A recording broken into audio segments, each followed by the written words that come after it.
Thank you for being here. Please comment the letter Y to let me know you are ready, and listen to me tell the whole story. The expensive Pinot Noir instantly turned to vinegar in my mouth. I will never, for as long as I live, forget the exact sound of that massive dining room going completely, horrifyingly dead. It was a Friday night, and the formal dining room of the Vance estate in Newport was an absolute masterclass in intimidating, generational wealth. We were sitting at a custom, hand-carved mahogany table that easily cost more than the average American family's home. Above our heads hung a massive crystal chandelier that caught the light and looked like 1,000 crying diamonds. There were 20 highly distinguished guests in attendance that evening. We had a prominent state senator seated to my left, an oil tycoon to my right, and a collection of old money heirs and heiresses scattered around the fine porcelain plates. And then, sitting at the very head of the table, there was Charles Vance. Charles was the patriarch, the billionaire CEO of Vance Energy, and the father of my girlfriend, Chloe. He sat at the head of that long table like an ancient king surveying his loyal, unquestioning subjects. Throughout the entire evening, I had played my part perfectly. I wore a neatly tailored suit. I used the correct fork for the roasted sea bass, and I smiled politely at the condescending, passive-aggressive questions about my little startup ventures. But Charles had been drinking heavily since 6 o'clock. His face flushed red with a mixture of expensive scotch and an underlying, simmering anger that he carried with him everywhere. The dinner conversation had briefly turned to a recent charity event aimed at helping underprivileged youth in the city. I made a mild, polite comment about the absolute importance of giving kids a fighting chance, a topic that was deeply close to my heart given my own background. That simple sentence was the spark that hit the powder keg. Charles slammed his heavy crystal glass down onto the table. The sharp, violent clink echoed through the room like a gunshot. He stared directly at me, his eyes cold, blue, and completely devoid of human warmth. "Let us be entirely realistic here for a moment," Charles announced. His voice was a low, resonant baritone, cultured but cruel, specifically designed to travel across the long mahogany table and hit me squarely in the chest. "We do not bring strays into the house. We might feed them on the back porch, perhaps, if we are feeling particularly generous. But we certainly do not offer them a seat at our table." The air in the room simply vanished. 20 distinguished guests froze instantly in their seats. Forks hovered halfway to open mouths. Every single pair of eyes darted nervously between the billionaire patriarch and me. Charles leaned forward, a terrifying, thin smile forming on his lips. "It confuses the lineage. You see, a boy can have his little flings. A girl can have her rebellion. But you do not bring street garbage to a gala dinner. You do not pretend that a man who grew up in the foster system, a man without a real family or a proper name, belongs in a room where the cutlery costs more than his entire net worth." I felt the blood drain completely from my face, pooling heavily in my hands, making them tremble slightly beneath the thick linen tablecloth. I clenched my fists under the table until my fingernails bit deeply into my skin, using the sharp physical pain to ground myself in reality. I looked over at Chloe, the woman I loved. She was pale, staring intently down at her plate, absolutely refusing to meet my eyes. She said nothing, not a single word to defend me. "Look at him," Charles sneered, gesturing toward me with his silver fork as if I were a specimen in a jar. "He knows he is a fraud. He knows he does not belong here. It is actually unkind to him to let him pretend. My name is Julian. I am 34 years old. I am not a stray.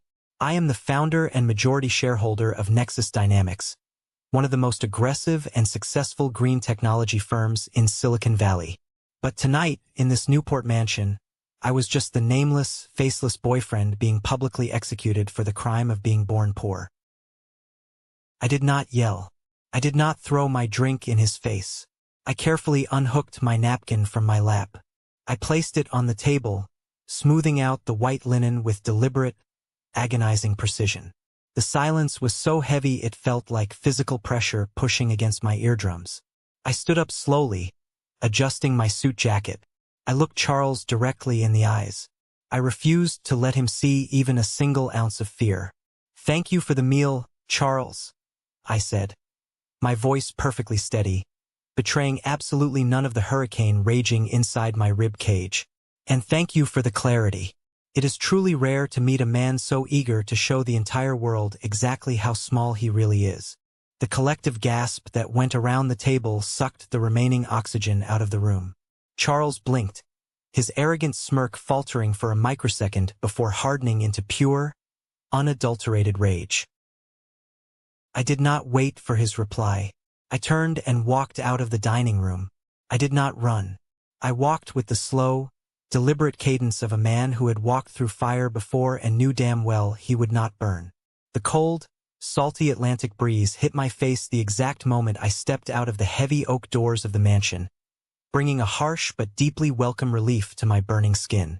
The sprawling gravel driveway was a showcase of European automotive engineering, a sea of wealth reflecting the moonlight. I walked with heavy steps toward my modest, reliable sedan, which was parked conspicuously between a sleek black Ferrari and a silver Porsche 911. I kept that simple car for a reason. It was my anchor.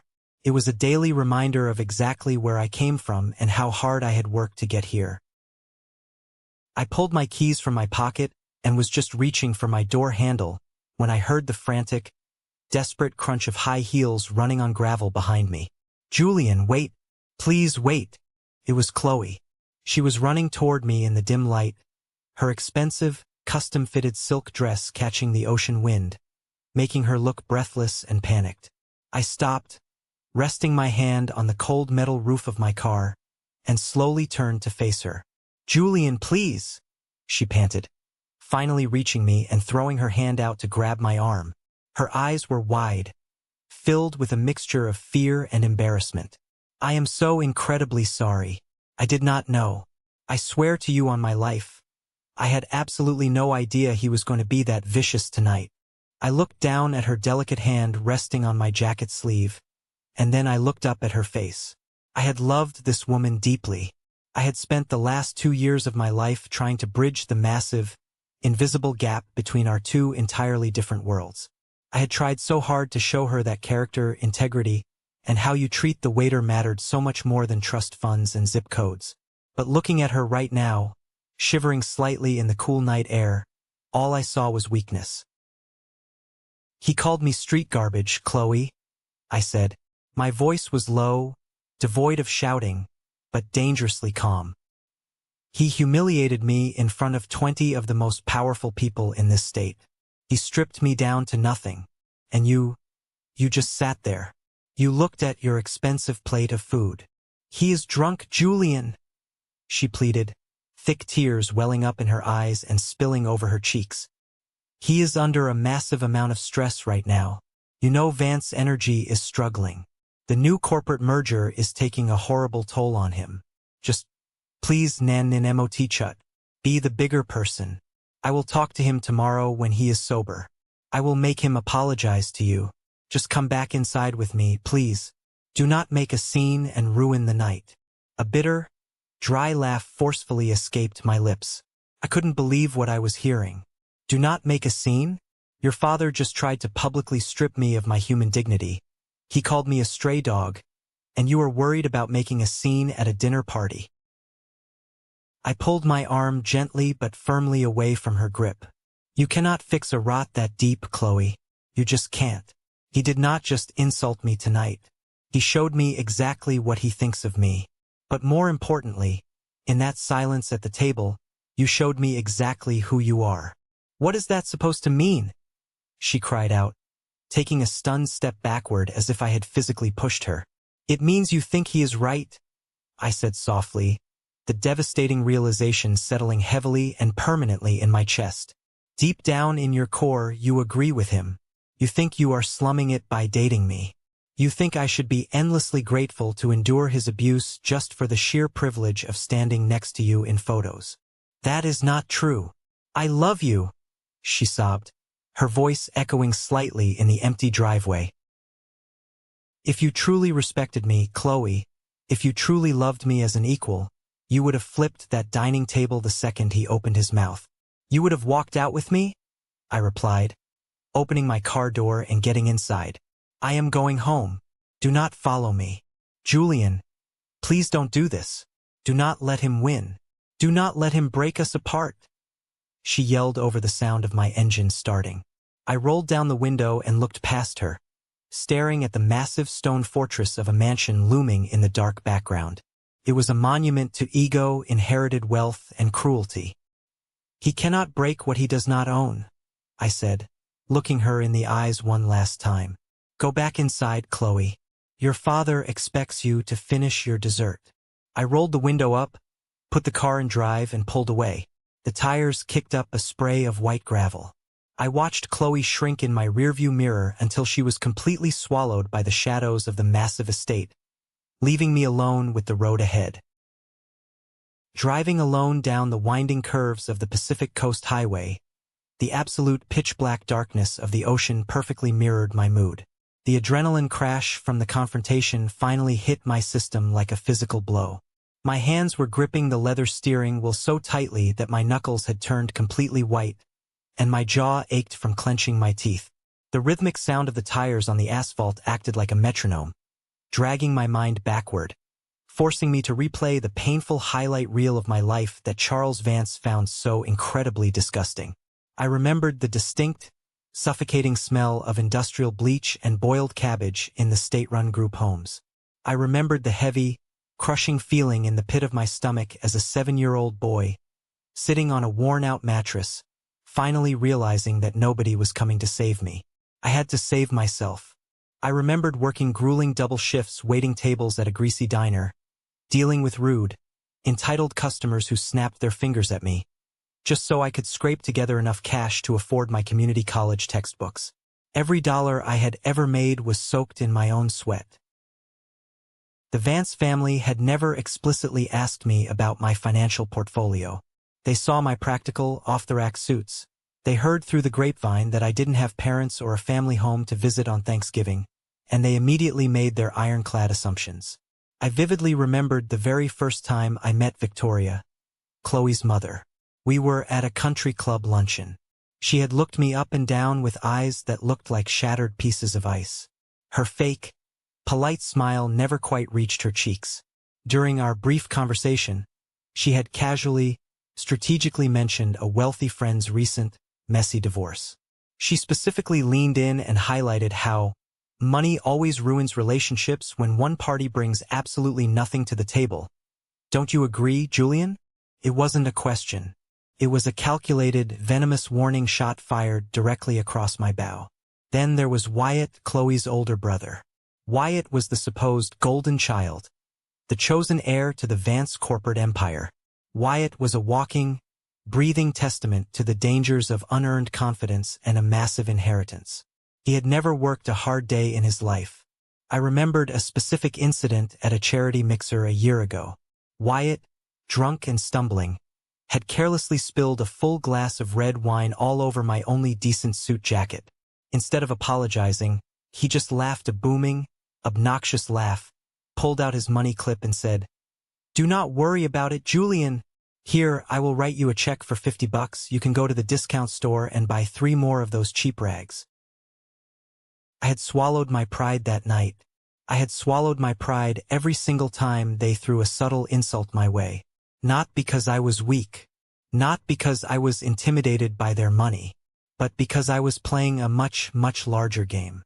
They didn't know the truth. They didn't know that I had built Nexus Dynamics from absolutely nothing, starting with a single laptop in a freezing, unheated garage. When the company's green energy tech exploded on the market, when my patents started bringing in hundreds of millions of dollars in licensing fees alone, I made a very conscious, deliberate choice to stay completely out of the public spotlight. I used complex holding companies, non-disclosure agreements, and a highly paid proxy CEO to handle all public negotiations and media appearances. I wanted privacy. I wanted a normal life. I wanted my revolutionary work to speak for itself, rather than becoming a celebrity billionaire. I had never lied to Chloe. I told her I ran a tech company in the city. She just naturally assumed, based on my humble lifestyle, that it was a small, struggling IT support firm and never bothered to ask for the financial details. Her family never bothered to look past the surface either. They were utterly blinded by their own deep-seated prejudice. They firmly believed that true wealth and power only came from a long, unbroken lineage of aristocratic blood, not from the brilliant mind of an orphan. I hit the gas pedal harder, the engine of my car roaring defiantly into the empty night. Charles Vance thought he had put me in my place tonight. He thought he had effortlessly crushed a meaningless bug on his windshield. He had absolutely no idea that he had just declared all-out war on the one single man holding the keys to his company's survival. I finally arrived at my private penthouse in the heart of downtown just before 10 p.m. I bypassed the main lobby and took the private elevator straight up. The moment the doors opened, I walked straight across the hardwood floors to the massive floor-to-ceiling windows, staring out at the glittering, endless skyline of the city I had conquered. The hot anger from the dinner party was completely gone now. In its place was a cold, sharp, and terrifyingly clear focus. My secure cell phone vibrated loudly on the marble kitchen island, breaking the silence of the massive apartment. I picked it up. The caller ID read Sarah.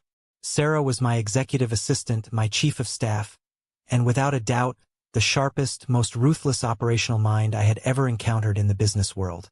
"Julian," Sarah said.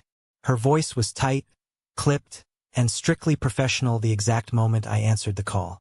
"I know it is late on a Friday night, and I know you were attending the Vance family dinner, but we have a major, time-sensitive development. The corporate lawyer for Vance Energy just sent over a highly aggressive, demanding email to our legal team." "Go on," I said, not taking my eyes off the city lights below.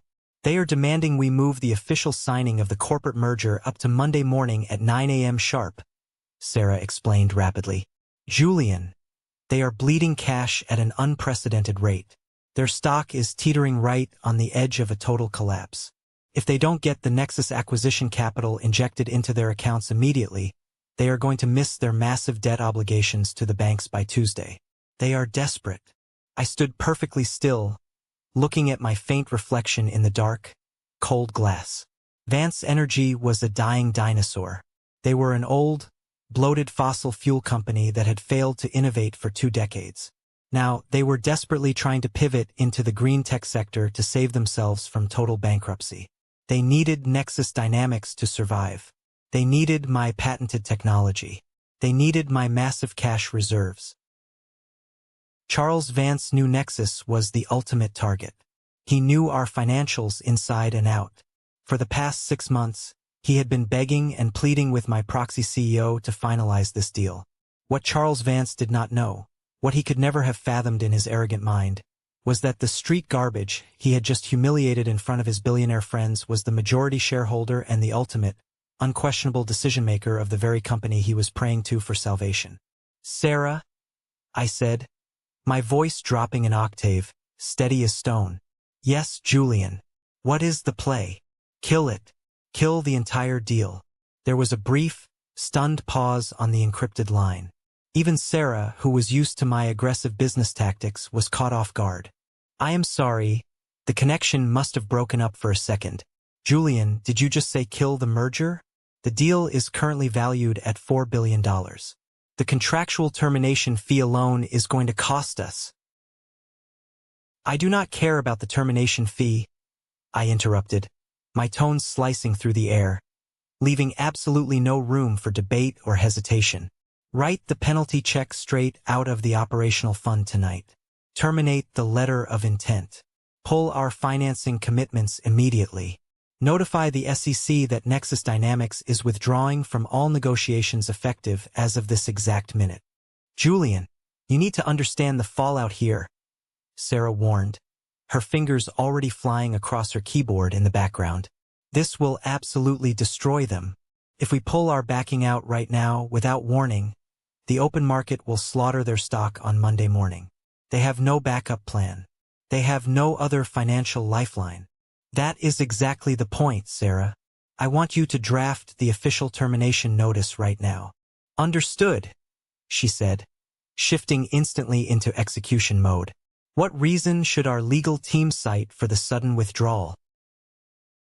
"Do not let the legal team send it," I instructed coldly. I want you to bypass their corporate lawyers entirely. Send the termination notice directly to Charles Vance's personal, private email address. Cite incompatible corporate values and highly toxic leadership as the sole reasons for our withdrawal. Make it completely, abundantly clear that Nexus Dynamics refuses to do business with bigots who look down on the working class. The termination notice will be in his private inbox in exactly 5 minutes, Sarah confirmed, the sound of her typing echoing loudly over the speaker. Thank you, Sarah. Have a good weekend and get some rest. Monday morning is going to be an absolute bloodbath on Wall Street.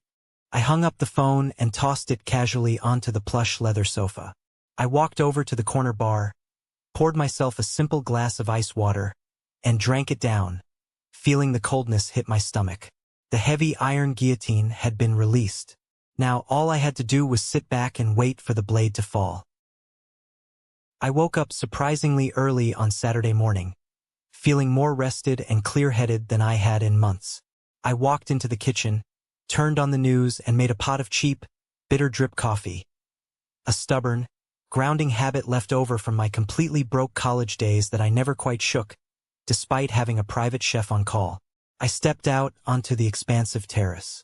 The city was just waking up below me, completely unaware of the massive corporate earthquake that was about to hit the financial district on Monday.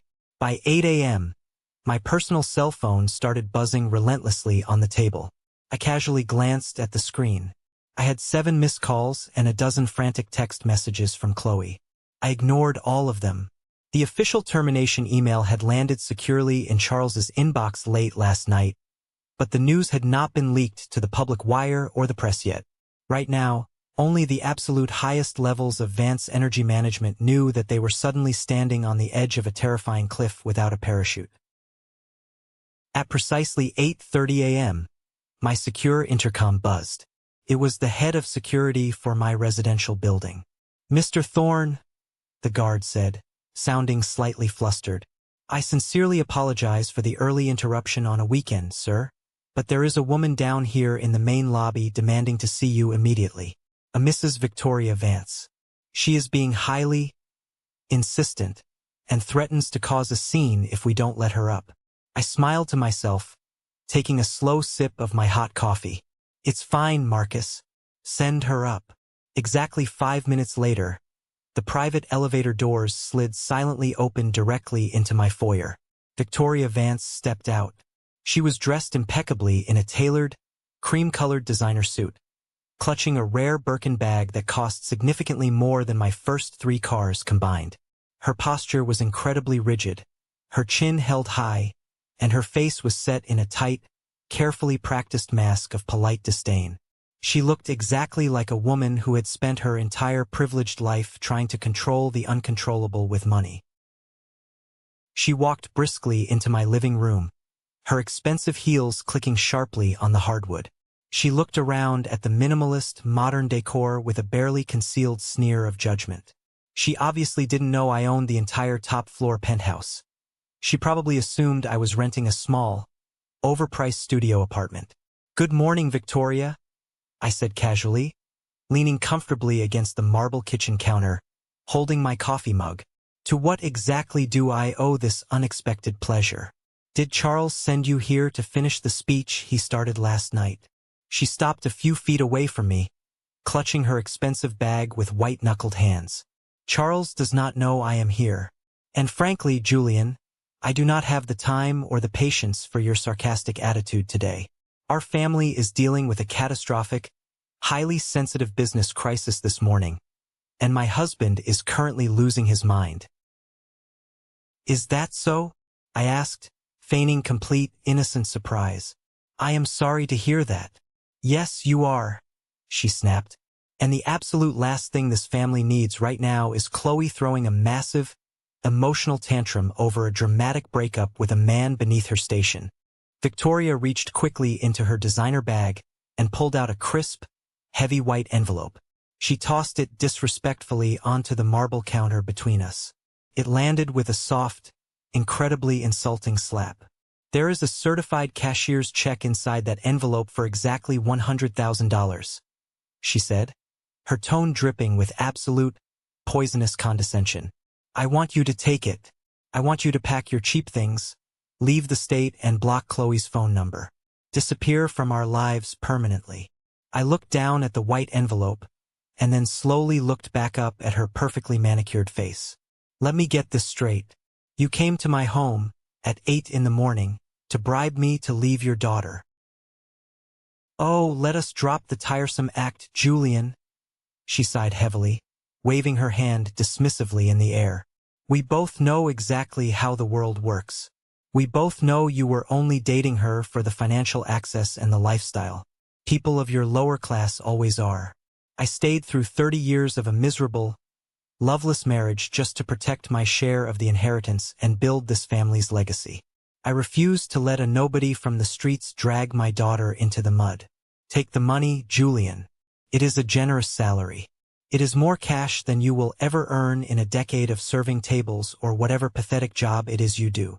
I reached out and picked up the envelope. I did not bother to open it. I held it lightly between my fingers, feeling the heavy, expensive texture of the bank paper. $100,000, I mused aloud, tilting my head. "Completely tax-free," she added smugly, a victorious smile finally touching her lips. "A fresh start." I looked her dead in the eyes, my expression completely, chillingly blank. Then, slowly and deliberately, without breaking eye contact, I tore the envelope and the cashier's check inside cleanly in half. Then I stacked the pieces and tore them into quarters. I opened my hand and let the shredded, useless pieces of paper fall like snow into the trash can next to the counter. Victoria's jaw literally dropped open. The aristocratic mask of polite disdain completely shattered, revealing pure, unadulterated shock. "Are you clinically insane? Do you have any idea what you just did?" "I think you should leave my home now, Victoria," I said, my voice dropping to a dangerous, icy whisper. "And honestly, you really should have kept that money for yourself. Because come Monday morning, your family is going to need every single penny to survive." I didn't have to be in the room to know what happened next. I later found out exactly how the rest of that weekend played out at the Vance estate. My private security team and my highly placed industry contacts provided me with a very clear, detailed picture of the absolute chaos I had unleashed upon them. The exact moment Charles Vance opened his private email and read my blunt termination notice on Friday night, the quiet, luxurious estate turned into an active war zone. He didn't sleep. He spent the entire night and all of Saturday morning screaming at the top of his lungs at his lead corporate lawyer over the phone. He was pacing the floors of his mahogany office, demanding that they find a legal loophole, a breach of contract, a technicality, absolutely anything to force Nexus Dynamics back to the negotiating table. But my legal team was the most expensive and thorough in the country. Our contracts were bulletproof armor. We had wired the massive termination penalty fee flawlessly and immediately. Legally speaking, we were ghosts. We were gone. By late Saturday afternoon, the sheer, suffocating panic had deeply infected the rest of the family. Wyatt, the arrogant golden child, finally caught wind of the disaster and burst violently into Charles's home office. Wyatt didn't care about the thousands of employees who were about to lose their jobs. He didn't care about the proud legacy of his grandfather's company. Wyatt cared about exactly one thing, his massive inheritance. "What the hell do you mean the Nexus deal is completely dead?" Wyatt had screamed, his face pale with terror, his voice cracking. "My entire trust fund is heavily tied up in that stock price. Dad, I have massive leverage and margin calls to cover with the bank. If the stock tanks when the market opens on Monday, the bank is going to call in my loans. I will be bankrupt." Charles, exhausted, hungover, and desperate, tried to silence his hysterical son. "I am handling it, Wyatt. Keep your voice down. The Nexus Proxy CEO is just playing aggressive hardball to lower the valuation. I will get him on the phone. I will fly to his office. I will offer him a permanent board seat. I will offer him 20% of the voting rights. Whatever he wants, I will give it to him. They will not even take our calls. Their lawyers have blocked our numbers. Wyatt yelled back, throwing a crystal paperweight across the room. I am not going down with this ship. I am calling my private broker right now. I am instructing him to aggressively short the stock and sell off every single one of my personal shares on Monday morning at the opening bell, right before the public finds out we are ruined. If you dump millions of shares at the opening bell, you will trigger a massive, uncontrollable sell-off. Charles roared, his face turning purple as he realized his own flesh and blood was preparing to stab him in the back. You will trigger a panic. You will destroy this company completely just to save your own skin. Watch me, Wyatt spat back, storming out of the room. That was the harsh, ugly reality of the Vance lineage they were so incredibly proud of. Underneath the tailored suits, the charity galas, and the snobbish country club memberships, they were vicious. When the real pressure hit, when their enormous wealth was actually threatened, there was absolutely no family loyalty. There was no honor. There was only pure, unadulterated, primal selfishness. They were more than willing to cannibalize their own father to survive the winter.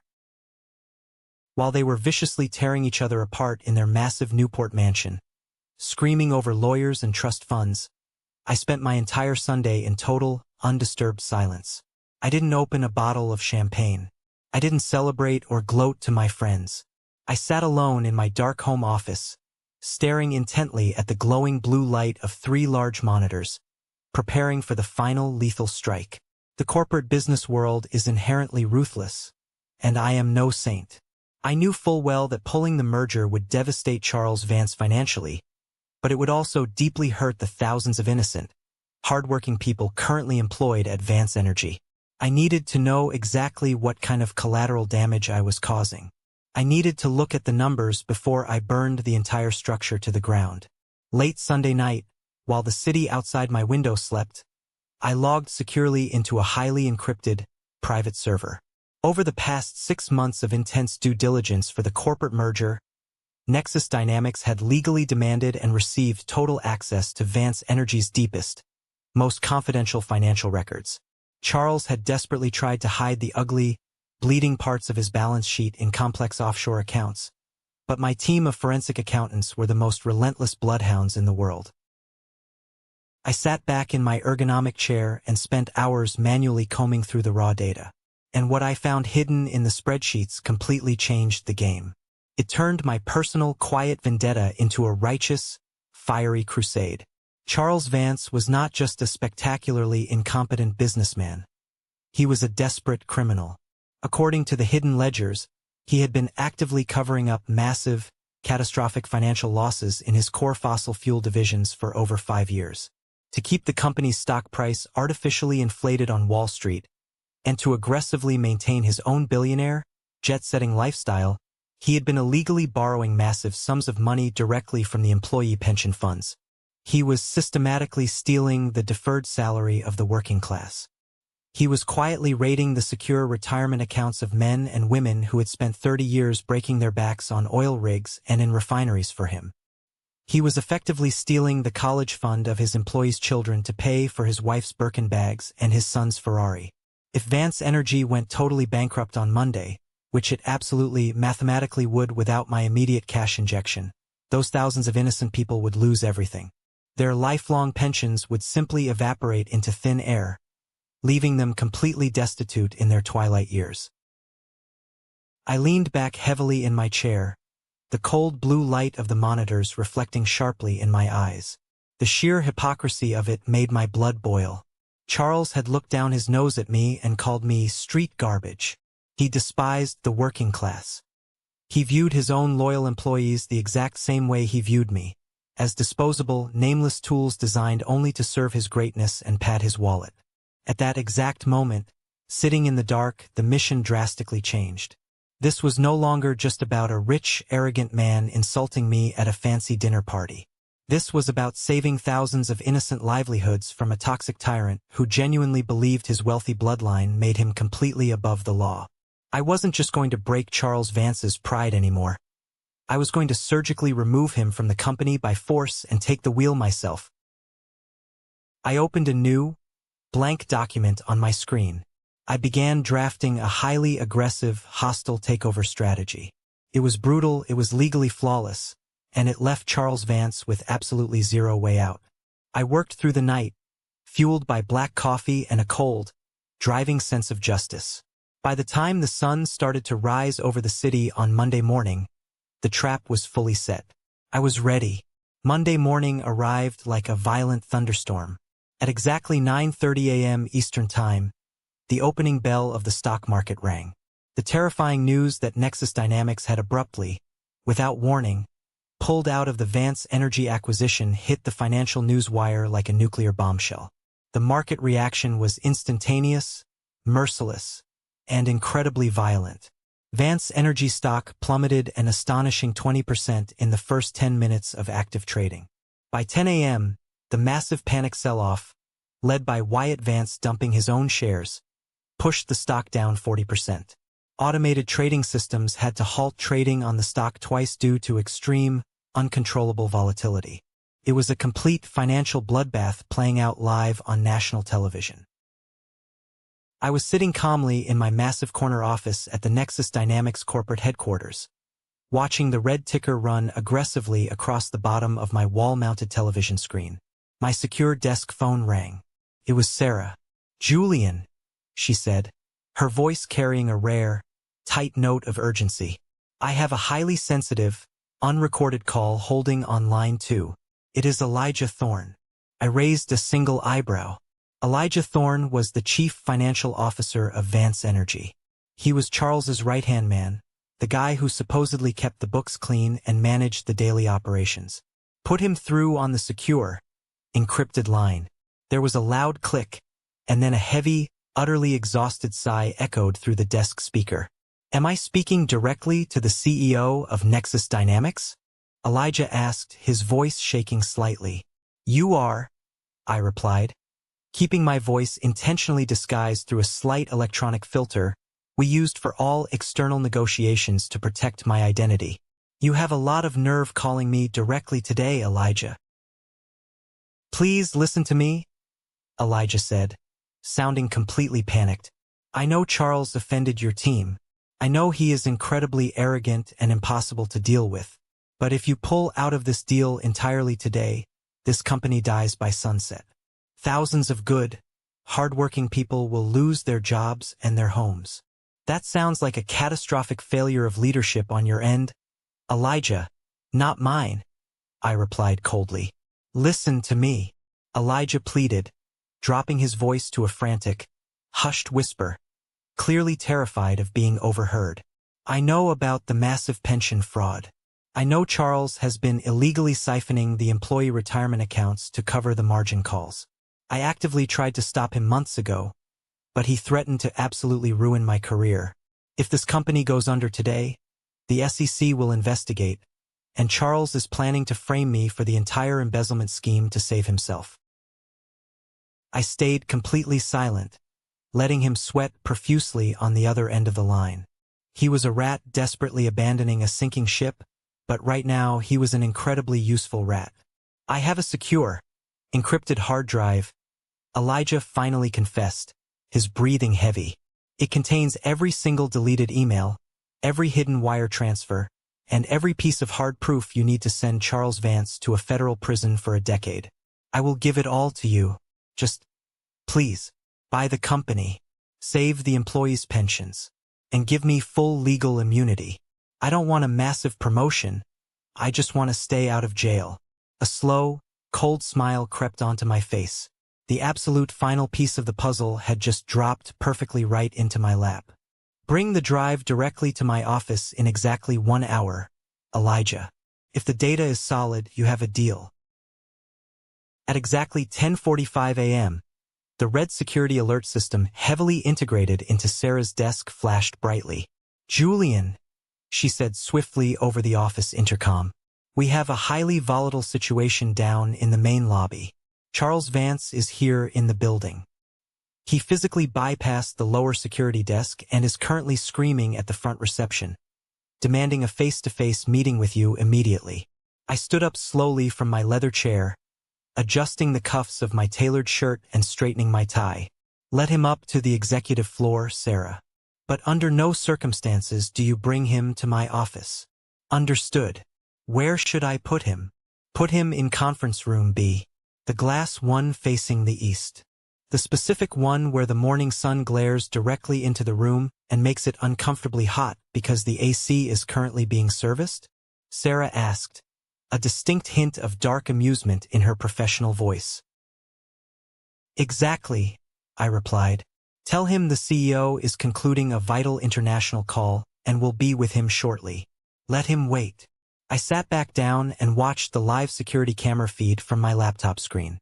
The heavy steel elevator doors opened on the executive floor, and Charles Vance stormed out like a raging bull. He looked absolutely nothing like the arrogant, untouchable king who had insulted me on Friday night. His wildly expensive suit was deeply wrinkled. His silk tie was loosened and hanging crookedly, and his face was slick with a heavy sheen of terrified sweat. He looked exactly like a desperate man who was actively drowning. Sarah greeted him in the hallway with icy, flawless professionalism. She smoothly guided the frantic billionaire into the glass conference room and firmly shut the heavy, soundproof door behind him. For 30 excruciating, agonizing minutes, I let him sit there alone. I watched him closely on the high-definition camera feed. The intense, unyielding morning sun beamed directly through the massive glass windows, turning the room into a sweltering greenhouse.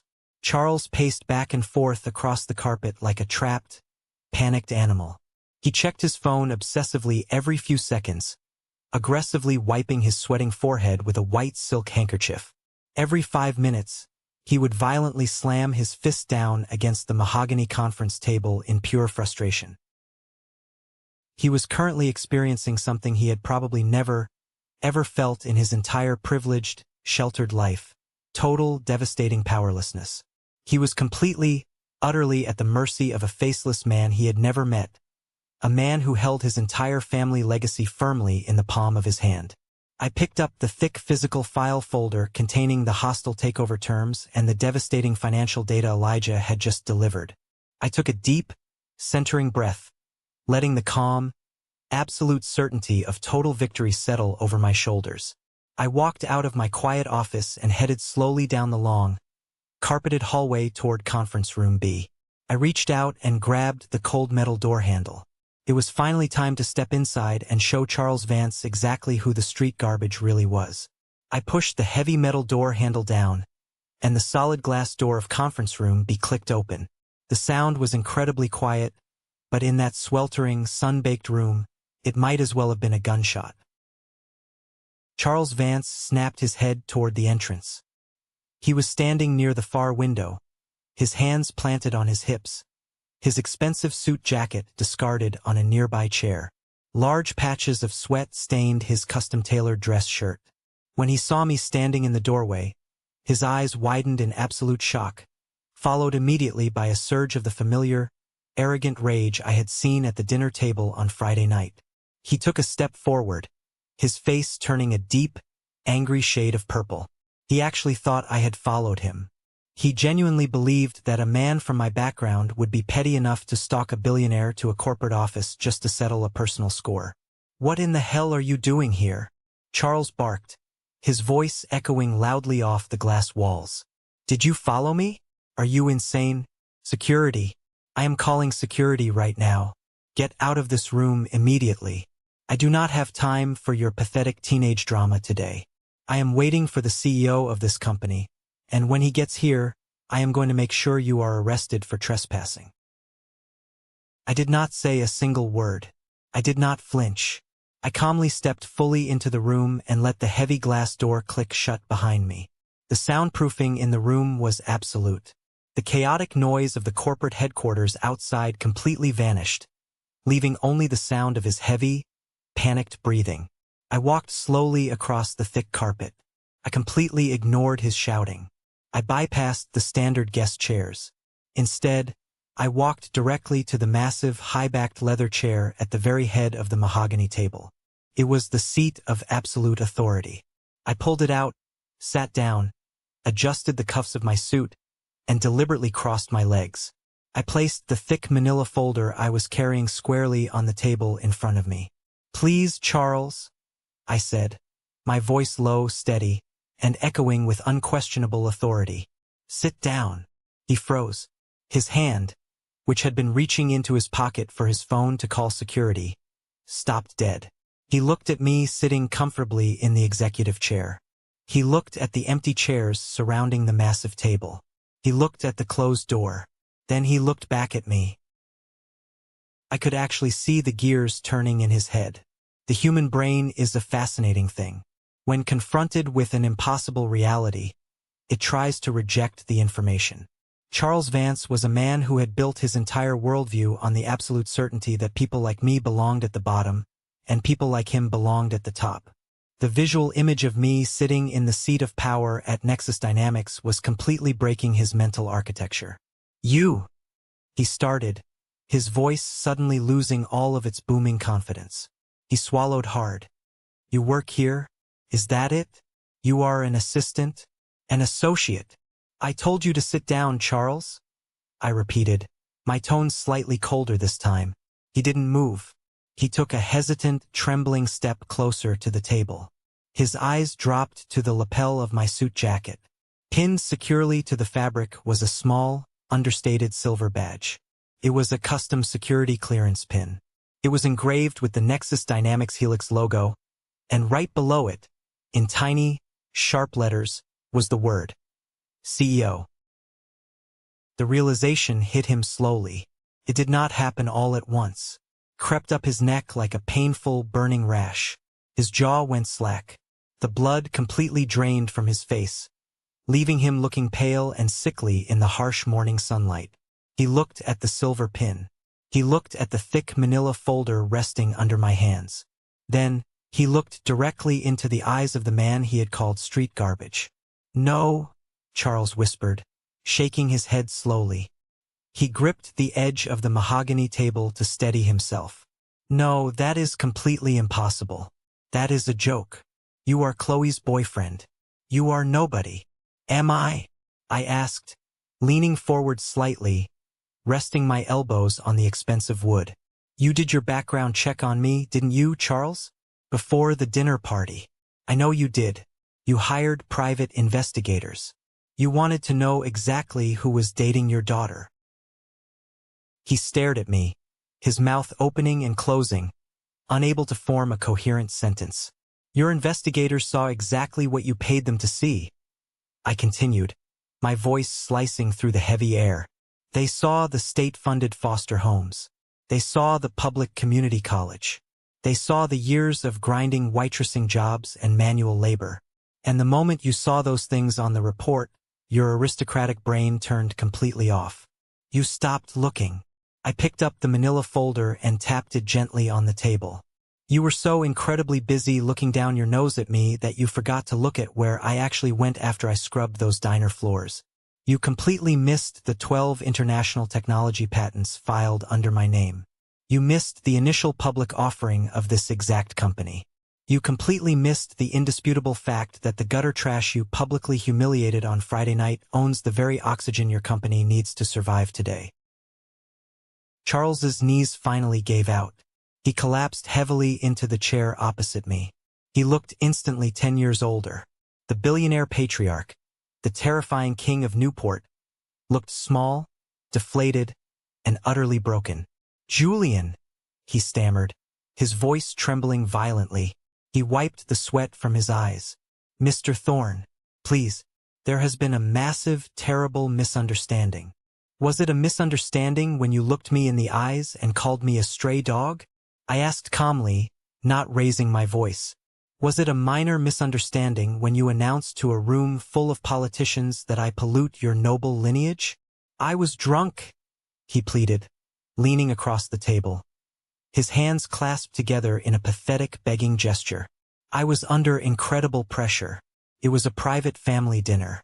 It had absolutely nothing to do with this business deal. You have to separate the personal from the professional." "It has absolutely everything to do with business," I snapped back, the sharp edge of my anger finally breaking through the calm facade. My entire business model is built on looking for potential where other people see nothing. I invest in people. I invest in hard work. Your business is built on exclusion. It is built on unearned prestige. It is built on the arrogant idea that inherited names matter more than actual innovation and grit. I do not partner with dying dinosaurs, Charles. I bury them. You cannot do this to me, he said, tears actually forming in the corners of his eyes. You cannot pull the funding.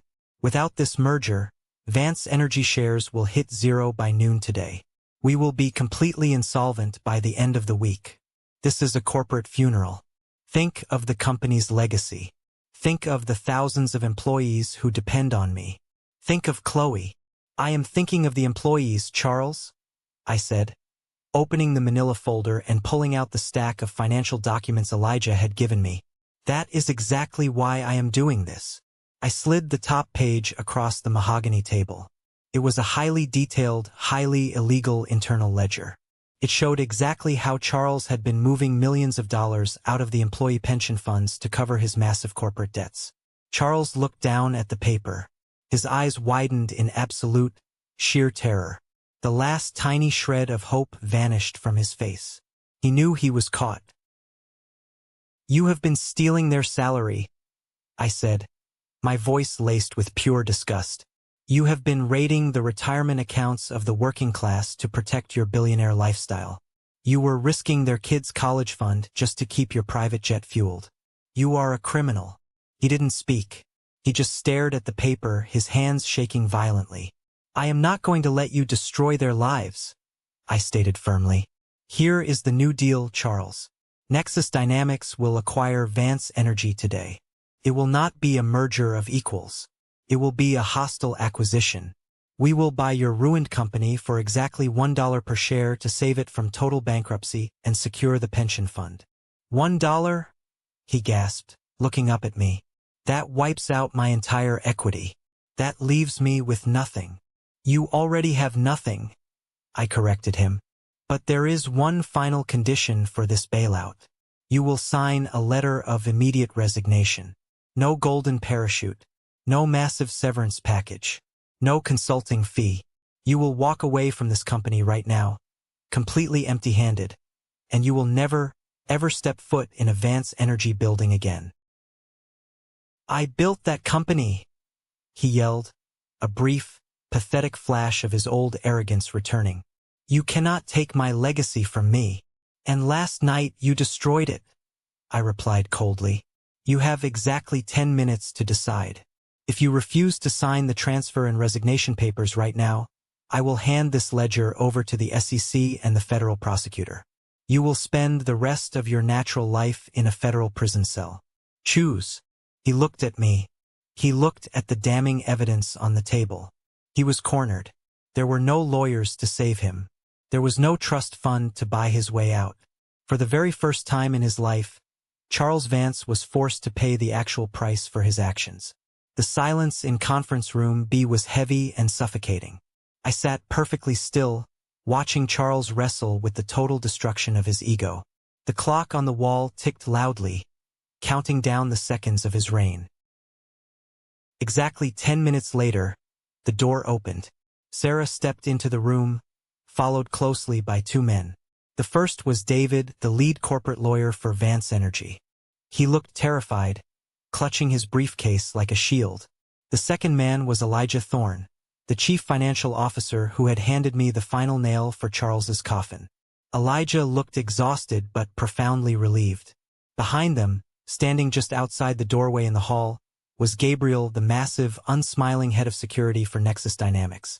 Charles looked up as his own executives entered the room. He expected them to rally behind him.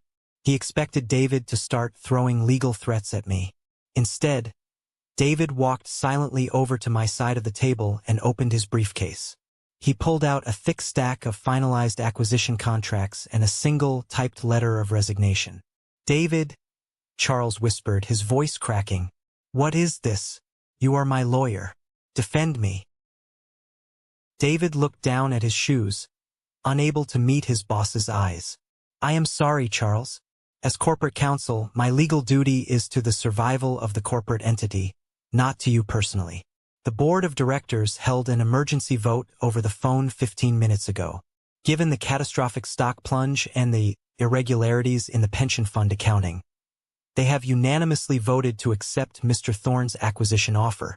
You have been formally ousted from the board. Charles turned to Elijah. You gave him the ledgers. You betrayed me. Elijah finally looked Charles directly in the face, his shoulders squaring. No, Charles. I saved the employees you were preparing to sacrifice. I saved the people who actually do the hard work. It is over. I picked up an expensive silver pen from the table and slid it across the wood until it stopped right in front of Charles's trembling hands. I pushed the resignation letter toward him. Sign it, I commanded. Charles Vance picked up the pen. His hand was shaking so violently he could barely grip the metal. He looked down at the single piece of paper that would officially strip him of his title, his power, and his identity. He let out a ragged, pathetic breath that sounded almost like a sob. Slowly, painfully, he pressed the pen to the paper and scratched his signature at the bottom of the page. It was done. The billionaire king was dead. I pulled the paper back, checked the signature, and handed it to Sarah. File this immediately. Send out the press release to the financial networks. Nexus Dynamics is officially taking control of Vance Energy. I stood up and buttoned my suit jacket. I looked down at the broken man slouched in the chair. Your security badge has been deactivated, Charles. Gabriel will escort you out of the building. Charles slowly stood up. He didn't look at me. He didn't look at Elijah or David. He looked completely hollowed out. Oh, and Charles, I said, my voice stopping him just as he reached the door. He paused, his hand on the glass. Gabriel is going to take you down using the freight elevator in the back. I informed him, my voice dripping with absolute, freezing finality. We like to keep the main lobby clear for the people who actually belong here. Gabriel placed a firm, heavy hand on Charles's shoulder and guided him out into the hallway. I watched through the glass as the former billionaire was marched away like a common trespasser, forced to ride down in the service elevator with the cleaning supplies. It was the exact type of poetic justice that money simply cannot buy. By 2 p.m., the massive corporate acquisition was officially announced on every major financial news network in the country. The Vance Energy stock stabilized slightly, no longer in freefall now that the market knew Nexus Dynamics was injecting capital and taking over operations. My office was a whirlwind of activity, lawyers running back and forth, transition teams organizing logistics. I was standing by my window, reviewing a new structural chart, when Sarah buzzed my intercom. Her voice was unusually soft. Julian, Chloe Vance is here. She bypassed the lobby security because she still had the guest access code you gave her last month.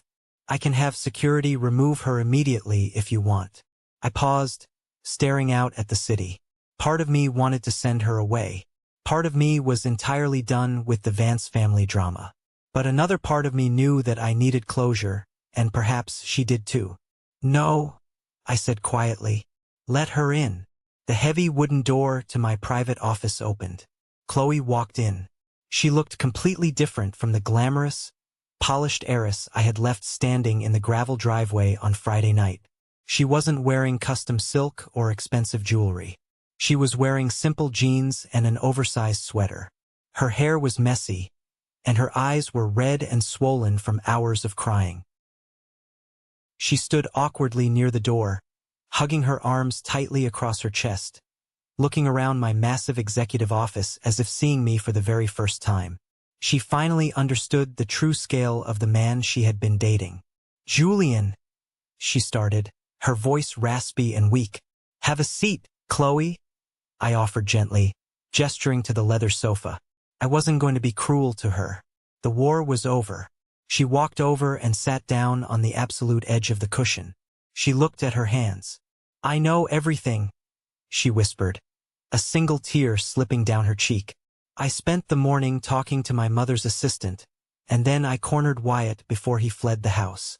She looked up at me, her eyes filled with profound shame. I know my mother came to your apartment this morning. I know she tried to bribe you with $100,000 to leave me. And I know about Wyatt. I know he tried to sell his shares and destroy the company behind my father's back. I know about the pension fraud. I walked over and sat in the armchair opposite her, resting my elbows on my knees. It has been a difficult day for you. It has been a horrifying day, she corrected me, her voice trembling. I watched my entire family tear each other apart like wild animals over money. My mother is already packing her bags and calling lawyers to file for divorce before the SEC freezes their personal assets. Wyatt is gone. And my father.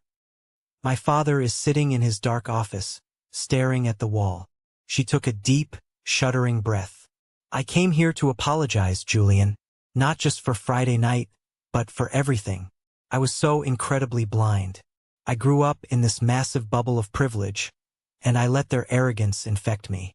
When my father called you those horrible names, I didn't defend you because I was a coward. I was afraid of losing my comfortable life. I was afraid of losing my inheritance. I chose my safety over your dignity. And for that, I am so deeply, truly sorry. I looked at her closely. For the first time in our entire relationship, she wasn't wearing a mask. She was stripped bare, confronting the ugly reality of her world. I appreciate your apology, Chloe, I said honestly. I really do. It takes courage to admit those things. Is there any way? She hesitated, her voice breaking. Is there any way we can start over? Without the money, without my family, without all the lies. I felt a sharp twinge of sadness in my chest. I reached out and gently placed my hand over hers. It was a gesture of comfort, but also a gesture of finality. No, Chloe, I said softly, but with absolute certainty. We can't. She closed her eyes, letting the tears fall freely now. She didn't argue. She knew it was the truth. You need to figure out who you are outside of the Vance name, I explained, keeping my voice incredibly gentle. You need to learn how to stand on your own 2 feet. And I need someone who will stand beside me, not someone who has to learn how to defend me. The foundation is broken, and we can't build a life on it. She nodded slowly, wiping her face with her sleeve. She stood up. She looked smaller, but somehow slightly stronger than before. Thank you, Julian, she said quietly, for being honest with me. And thank you for saving the employees today. They didn't deserve to lose their livelihoods. Take care of yourself, Chloe. I watched her walk out of my office, closing the door quietly behind her. It was the definitive end of a chapter. The storm had finally passed, leaving a clean, quiet space in its wake. Fast forward exactly 1 month. The transition period was brutal, exhausting, and entirely necessary. I basically lived in the corporate headquarters, sleeping on the leather sofa in my office, surviving on black coffee and sheer willpower. Integrating a massive, bloated, toxic corporate culture like Vance Energy into the sleek, efficient machinery of Nexus Dynamics was like trying to teach a dinosaur how to pilot a spaceship. But we did it. It was a crisp Tuesday morning when I held my first official, all-hands board meeting as the sole chairman and CEO of the newly merged entity. The massive boardroom was packed. The air was thick with nervous energy. The old guard of Vance Energy executives sat rigidly in their chairs, terrified of the chopping block. I stood at the head of the table, exactly where Charles used to sit. Let me be completely clear about the new direction of this company, I started, looking around the room, meeting the eyes of every single person. The era of corporate entitlement is permanently over. We are no longer operating a country club for the privileged. We are operating a technology company. Your last name means absolutely nothing to me. Your pedigree means nothing. The only thing that matters in this building from today forward is your competence, your integrity, and your work ethic. I saw a few of the younger executives nod slightly in agreement. The older ones swallowed hard. Which brings me to my first order of business, I said, picking up a remote control and clicking a button. The massive screen behind me lit up. It displayed a highly detailed, undeniable digital trail of stock trades. "Wyatt Vance," I called out sharply. Sitting halfway down the table, Wyatt practically jumped out of his expensive Italian leather chair. He had somehow managed to hold onto his VP title during the initial transition by hiding behind layers of middle management. He stood up, trying to puff out his chest and project confidence, but his eyes were darting nervously around the room. "Yes, Julian?" Wyatt said, trying to sound casual, attempting to use my first name to imply a false sense of equality. "Mr. Thorne, to you?" I corrected him instantly. "I am reviewing the trading logs from the morning of the acquisition. It appears you attempted to aggressively short this company's stock and dump millions of shares based on insider knowledge of the failed merger, mere hours before the public announcement." Wyatt turned stark white. The entire boardroom fell dead silent. That is a complete misunderstanding of my broker's automated actions.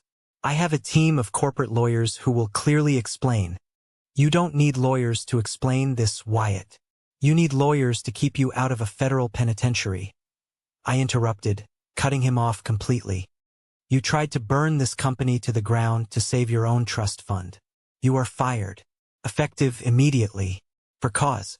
You will receive no severance, no bonus, and you have 10 minutes to clear out your desk before security physically escorts you to the curb. Wyatt's mouth opened and closed like a fish suffocating on dry land. He looked around the boardroom, desperately searching for an ally, someone to defend the golden child of the Vance family. Nobody moved. Nobody said a word. They all looked away. He threw his pen violently onto the table, muttered a string of curses, and stormed out of the room, his inherited pride completely shattered in front of his peers. "Now," I continued, turning back to the table as if nothing had happened, "let's talk about the people who actually kept this company afloat during the crisis." Elijah Thorne sat up straighter. "You navigated an impossible situation," I told him publicly. "You protected the employees when leadership failed them. Effective today, you are receiving a massive promotion. You are the new chief operating officer of the entire energy division. You have my full trust." Elijah nodded firmly, a look of profound gratitude on his face. The message was sent loudly and clearly across the entire corporate structure. Hard work and integrity would be rewarded. Toxicity and entitlement would be brutally eliminated. The rapid, brutal downfall of the Vance family became the defining cautionary tale of the financial elite. It was discussed in hushed, terrified whispers at country clubs and charity galas across the state. The universe has a very funny way of balancing the scales, and karma is not just a concept. It is an incredibly efficient accountant. Within 2 weeks of the hostile takeover, the Securities and Exchange Commission, SEC, launched a massive, highly public federal investigation into Charles Vance's handling of the corporate pension funds, because I had handed them Elijah's encrypted hard drive filled with irrefutable evidence. The federal prosecutors moved with terrifying speed. Charles's personal assets, his bank accounts, and his massive investment portfolios were immediately frozen by court order. The towering billionaire, the man who had confidently stated that strays did not belong at his table, was suddenly unable to pay the maintenance fees on his Newport mansion. Victoria Vance, true to her incredibly shallow, self-serving nature, did not stand by her husband during the crisis. The very day the SEC announced the federal indictments, her high-priced attorneys officially filed for a highly aggressive divorce. She was desperately trying to sever her legal ties to Charles to protect her own remaining assets, claiming she had absolutely no knowledge of his financial crimes. To fund her massive legal bills, she was forced to quietly, humiliatingly auction off her prized collections of modern art and designer bags at a fraction of their value. Wyatt, stripped of his corporate title and cut off from his trust fund, quietly moved out of state, utterly disgraced. The family name, which Charles had worshipped above all else, was now completely radioactive. They were social pariahs. They were no longer invited to the exclusive dinners. They were no longer offered the best tables at restaurants. They were exactly what they had always feared becoming: irrelevant. While the old regime was busy tearing itself apart in divorce courts and federal hearings, I was focused entirely on building the future. My first priority was securing the foundation. On my third week as CEO, I bypassed the executive suites and walked directly onto the floor of our largest energy processing facility in Texas. I didn't wear a designer suit. I wore a hard hat and steel-toed boots. I gathered the shift managers and the union representatives. These were tough, hard-working men and women who had spent the last month terrified that their lives were over. "I know the rumors you have heard," I told the crowd over the loud hum of the machinery. "I know you were told this company was going bankrupt. I know you were worried about your salary, your health care, and your future." I looked at a man in the front row. He looked to be in his late 50s, hands calloused from decades of physical labor. He looked like a man who was worried about paying for his daughter's wedding or his son's college fund. "I am here to give you my absolute, personal guarantee," I stated loudly, making sure my voice carried across the massive concrete floor. "Every single dollar of your pension fund has been fully audited, completely restored, and permanently locked down. Your retirement is safe. Your jobs are safe. We are not shutting down these facilities. We are upgrading them." The collective sigh of relief that washed over the crowd was a physical, tangible thing. You could actually feel the heavy burden of anxiety lifting off their shoulders. Several workers cheered, and the man in the front row aggressively wiped his eyes with the back of his dirty glove. Over the next 6 months, the transformation was incredible. We took the aging, inefficient fossil fuel infrastructure of Vance Energy and aggressively integrated it with the cutting-edge green technology of Nexus Dynamics. We transitioned old refineries into massive clean energy production hubs. We retrained thousands of workers, giving them new skills for a changing economy. We didn't just save the company. We revolutionized the entire industry. The stock price didn't just recover. It doubled. But more importantly, we built a culture of fierce loyalty. The people who worked for me knew that I respected them. They knew I valued the sweat on their brow more than the name on their birth certificate. It has been exactly 2 years since that awful Friday night dinner party in Newport. Tonight, I am standing alone on the massive, sweeping balcony of the Nexus Vance corporate headquarters, 50 stories above the glowing city. The wind is cold, but the coffee in my hand is warm. I look down at the endless grid of headlights and street lamps, thinking deeply about the wild, unpredictable journey that brought me to this exact spot.